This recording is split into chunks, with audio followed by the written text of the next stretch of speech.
মুন্সিগঞ্জের শ্রীনগরে সরকারি খালের জায়গা দখল করে দোকানঘর নির্মাণের অভিযোগ উঠেছে উসমান ডালির বিরুদ্ধে।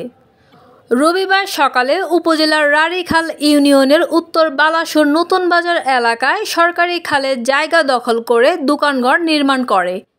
উত্তর বালাসুর নতুন বাজারে খালের অর্ধেক অংশ দখল করে দোকানঘর নির্মাণ করে পানির প্রবাহ বন্ধ করে দিয়েছে উসমান ঢালি। এ বিষয়ে উসমান ঢালির কাছে জানতে চাইলে তিনি বলেন, এখানে কোনো সরকারি খাল নেই, আমার মালিকানার জায়গায় দোকানঘর নির্মাণ করছি। স্থানীয় ইউপি সদস্য সুলতান খান বলেন, সরকারি এই খালের জায়গা অনেকেই যার যার মতো করে দখলে নিয়ে পানি প্রবাহ পথ বন্ধ করে দিয়েছে, বাধা উপেক্ষা করে দখল কাজ অব্যাহত রেখেছে। শ্রীনগর উপজেলা নির্বাহী অফিসার মোহাম্মদ মহিন উদ্দিন বলেন, এ ব্যাপারে খোঁজ নিয়ে প্রয়োজনীয় ব্যবস্থা গ্রহণ করা হবে।